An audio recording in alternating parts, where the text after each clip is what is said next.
Was that a lawful request? Yes. What law am I breaking by being here? You're filming car parks in this car park. And what law is that? What law is that breaking? Trespassing, you need to leave. And what is trespass a criminal matter, is it? Is that a criminal offence? Here's the bottom line. No law is being broken. In the UK, police can't demand your details or tell you to move on without a lawful power. Civil trespass isn't a crime. It's a civil issue. It only becomes police business if it turns into aggravated trespass. And this situation is nowhere close. The officer can't cite a single legal power, yet she's still pushing the issue. That's not authority. That's confidence without correctness. Know your rights. Stay calm. Don't let pressure rewrite the law. My UK Rights Guide breaks it all down in plain English, so you can handle situations like this with confidence. See, it's funny because when you think I'm doing something illegal, you come and accost me, but you were too busy to deal with these sorts of things 2 minutes ago when I reported an officer committing offences. I can't deal with an officer who's committed an offence. I can't deal with that. It's not on my level. It needs to go to a sergeant or higher up or RPSD. Well, so why don't you take the details, report it to a sergeant, but you're quite happy to come and accost me, but you can't deal with matters? In the reception. I don't want to go into the reception. I'm quite happy here. Okay. If you want to discuss it, if you want someone to listen... I don't want to discuss it. I've discussed it. I walked away after they left. Walked away. We've left it. That's it. She's followed me and accosted me after we've had that discussion in a public area. This is a private car park. Right. Yeah, for vehicles. I walked through a footpath that had no signage, nothing saying no public access. It says no public right-of-way on the road sign for vehicles. A right-of-way applies to roads, not to pedestrian footpaths. There is a pedestrian footpath, no obstructions, no signage. This is a public area. Whether it's private or public property, it's a public... The auditor's analysis is spot on. There were no warning signs, no staff-only markers, no restricted area notices. Nothing. Under UK law, that gives the public an implied right of access. At worst, this is civil trespass, which is strictly a matter between the landowner and the individual, not a police issue. And that distinction matters. Police turning up often makes people assume a crime has occurred, when legally, nothing criminal has happened at all. Different. What do you want to do? What do you want to gain? Be left alone. Okay. Who are you two? Sorry, you've come in and joined the conversation. Sorry? No problem, police officers. And what's your name and badge number? 89. 89? Yeah. DC, PC, DS? 89. PC, 89. And yourself? I'm DC 424. DC 424. And you're both based here? Yeah. But we're just saying, if you want, we can go over there, but we're just saying this is private property. This is a police car park. Okay. It's private property. So if you want to come back over there, by all means, we can Okay. go and try and sort out whatever your complaint is, but it's having it in our private property. Okay. We're not going to have that. So if you want to come over to the foyer, no problems at all. We can go and have a chat over there. But the foyer is private property as well. Yeah, but you can gain access. I can gain access to this. We've just been through that. We've just been through this. There's nothing for pedestrians. Why not? Because it's a secure, and it could be, you could pose a security... Well, it's not secure, is it? If I've just managed to walk in here, it's not secure, is it? All right. You say secure, but it's not. What's your purpose for being on this car park? Because our concern is... I'm making a video. It's a security breach that we're concerned about. So we're happy to talk to you, but while you're here, we've got concerns about security breach. This is where the logic really starts to wobble. The claim is that the auditor is a security risk. But security under the law isn't based on vibes or gut feelings. It's based on evidence. If this location were truly sensitive, there'd be locked gates, barriers, fencing, keycard access, the basics. Instead, we have an open route that anyone can walk into without challenge. That's not suspicious behavior. That's poor site security. And poor planning isn't a legal excuse to pressure a member of the public. The duty to secure a site lies with the people who run it, not with civilians who simply walk through an area that's wide open to everyone. Do you have a warrant card or an ID card or something? You've given a call number. I've told you my colours. Thank you. Yeah, yeah. But your plane's closed, so I just want to see your warrant card as well. So I'm willing to listen to you. We're both willing to listen to you and hear what you have to say. But No, because you're just going to fob me off with the same stuff that the two PCs have. Private car park. Okay, so I'll give you a quick synopsis. Over here, please, because we're not. If a police, so you're a DC, so you're a ranking officer. No, we're all the same rank. You just said DC. Yeah. That's detective constable. Yeah. Is that not a higher rank than a police No, constable? Is it not? Okay, it's just a different area. In that case, then I don't want to talk. Then don't worry. I'll talk to a sergeant if you get me a sergeant. We've got a sign to say it's gated for a reason. Okay. So you see the no entry signs and that one. Like I said, private property, no public right of way. As we discussed, what right of way is not public access. A right of way is relevant to roads. That's what a right of way is. Is a public right of way is a public road that people can access with a vehicle. Yeah. As you can tell, I'm not in a vehicle. I'm not in a vehicle. If it's secure, right? So as you can see there. I'm not going through it all with you. Well, you're going to try and do the whole. Oh, I know this legislation. I know that. I'm not really that fussed. I've just asked you to leave politely. And I've declined. Yeah. Cool. I just don't really see the point in you being here. Like I don't know. I don't see the point in you being here either. But there we go. Right, this is my job. It's my job. I'm at work. It's my working place. Yeah, it's my place. This is my place of work right now as well. Oh, is it? Yeah. Hello, sir. Thank you. See, sensible. The most sensible person so far.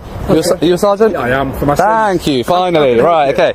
Well, we'll move away from the PCs because. Are we already standing over there so the cars can move around? Oh well, the cars can move around. I mean, where's the car going to move? Here. It's fine. We've got plenty of room. It's actually really standing. We've got plenty of room. I just want to move away from the PCs, to be honest. I want to talk to you. I don't want to talk to them. So if you can come with me and if you want to talk to me away from the others, that's fine. What I'm saying, sir, is there's operational police vehicles just moving here. That's fine. I'm quite conscious of the road. I've managed this many. Have a conversation with you, but can we just do it there? I've managed this many years. I'll tell you what. After we finish talking, you want to stand back here for a second? We can. Can we just talk over there? I'll tell you what. I'm not trying to be difficult. We can talk on the path here. My name's Pete. What's your name? Pete.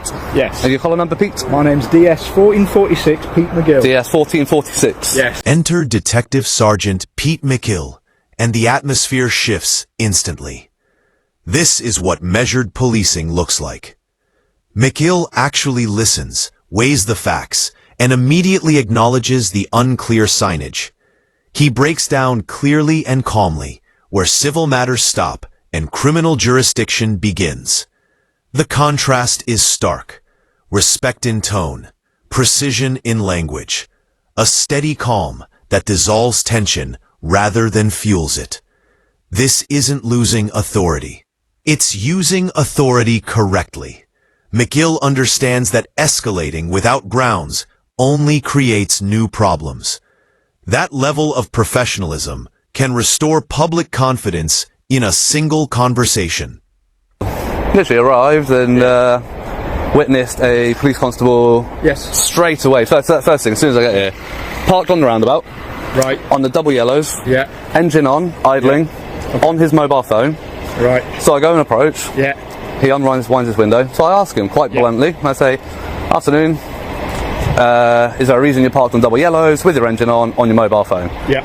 He says, "I'm doing work. I'm waiting for a prisoner to come out." And I said, "Okay." I said, "Are you on the phone to emergency services?" Yeah. "Are you paying at a drive-through?" Okay. No, he just rolls his window up. Right, okay, so you're saying you've seen an officer there, they've been sat there, Yep. idling it, right? Yeah, so idling's an offence, Yeah. idling your vehicle. Being on your phone with the engine on, unless you're on the phone to 999, Yeah. or paying at a drive-through, those are the exceptions to the new legislation. Yeah. Both offences. Notice McGill's approach. No interruptions, no snap judgments. Meanwhile, the auditor is quietly documenting everything as it happens, including the small but telling breaches of conduct. Vehicles idling where they shouldn't. Phone use behind the wheel.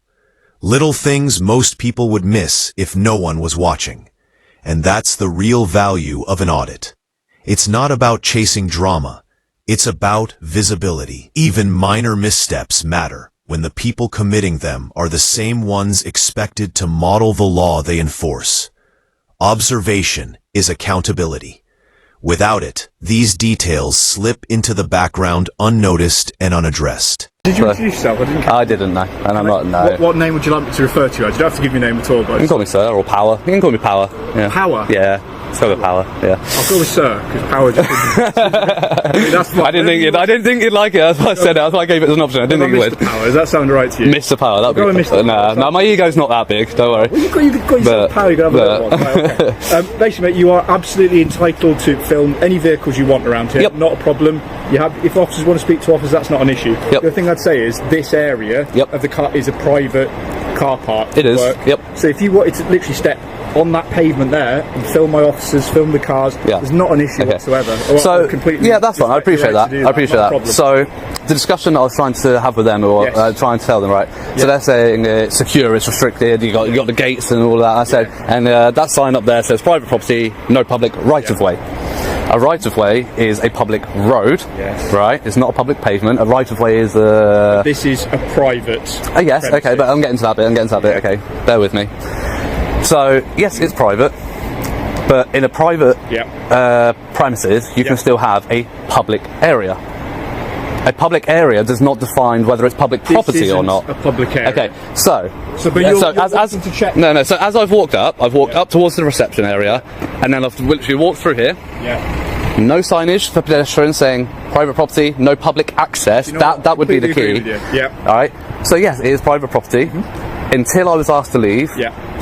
it's publicly accessible. It's still public area. It's still a public area. It's still publicly accessible. The only thing is, you have the right to repeal repeal that implied right of access. Yes, and you know what? Don't disagree with anything you've just said there, Mr. Yeah. Power. Not a problem. I There you go. agree the signage should be better here. Yeah. But equally, you're here to do an audit. I'm guessing that's your role. Well done. To do that, yes. It's not my first time on the road. Mikhail doesn't posture or escalate. He acknowledges the unclear signage and recognizes the auditor's right to be there. The way he handles the situation, listening first, evaluating the facts, and responding without ego, is exactly the kind of discretion that prevents unnecessary flashpoints. It's subtle, but it's powerful. One professional interaction like this can undo hours of negative perception created by earlier missteps. Other officers should absolutely be taking notes. What you can and can't do, Yep. I've got an absolute issue. Anything you've described so far, Yep. I don't have a problem with. In terms of the officer, and if you've had an issue, if you filmed something, if you do want to make a complaint about that, I don't want to go through online. I was told a sergeant could deal with it. I've got his collar number, I've got his name. I want to report that to you now. If you want to take down his details, then you can deal with it. Right, we can have a chat about whatever's happened there. But in terms of, you've raised a few things, haven't you? So right now, that implied consent of a sign is removed. So are we okay just standing over here now that that's been removed so we can talk? No, I'm still going to stay here. Okay, but I'm trying to be courteous to you. I know, and I appreciate that, and that's why I'm not being as belligerent with you. But I am going to stand firm on where I stand, on where I am standing, literally. But I don't understand why, if we've just covered that it's private premises and that implied right has been removed. Yeah. Because I agree, it isn't enough signage. Yeah. Can you help me understand that rationale? Because at the end of the day, they were. Not a gentleman, I've not met him yet, but the ladies were so belligerent about it, and the fact that I absolutely couldn't be here, and absolutely was doing something wrong, especially the blonde officer. So I tried to raise the incident with the guy parked in his marked vehicle and doing all of that. Tried to raise it with her, I was not interested, not her business, because she's a response officer.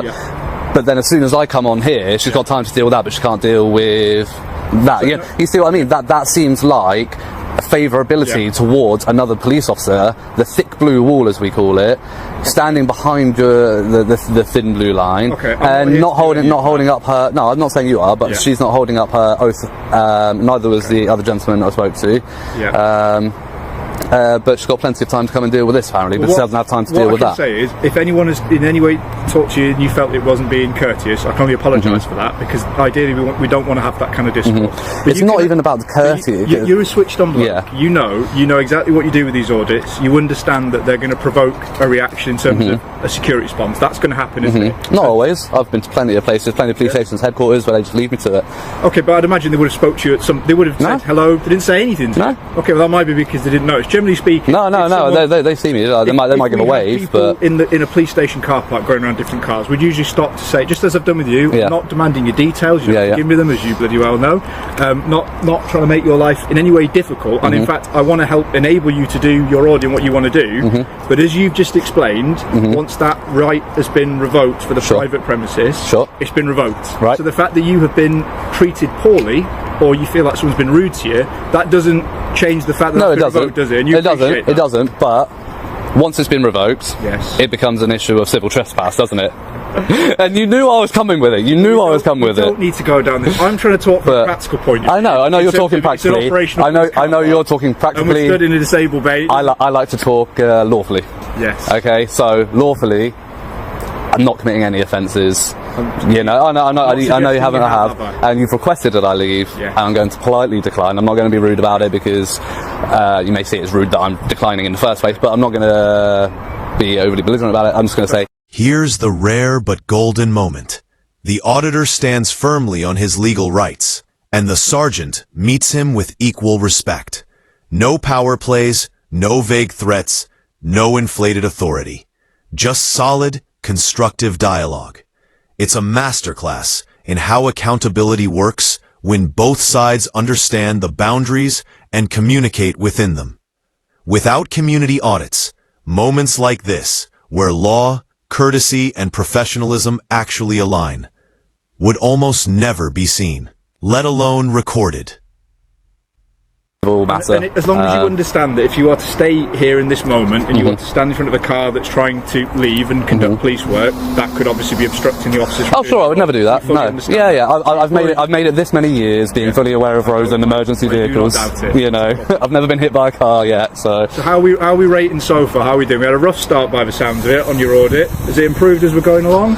I'd say the. Sorry, 2 seconds. Yeah. You've been better. Yeah, I must admit. Yeah, so well, it's a learning experience for me. We don't have this every day. No, it's good to see a sergeant leading by example. Yeah. Hopefully, the PCs and DCs do pick up on your example. I know you want a bit of reaction. No, I'm not giving a reaction. I'm genuinely stating that I really hope that they pick up on how you've led by example here, and they take some lessons on how you've dealt with this and how you've been so professional, calm about it. You're going to make me blush. You can me like this. No, because you have, and you asked my name, but you didn't push it, so that's fine. But other than that, that's just for politeness. I'm not demanding details. No, exactly. How would you like me to refer to you? Yeah, and that's absolutely fine. What today proved is simple, but important. Calm, competent policing has a real impact. It also showed why auditors shouldn't be treated as nuisances, but as essential checks that protect both the public and the police. Small oversights, whether it's a missing sign or a moment of inattention, can snowball when no one is paying attention. My Know Your Rights guide isn't just for auditors, and it's not just for confrontations. It's for anyone who values clarity over confusion and facts over assumptions. Knowledge and respect aren't opposites. They work best together. Stay informed, use it wisely, and you'll navigate moments like these with confidence.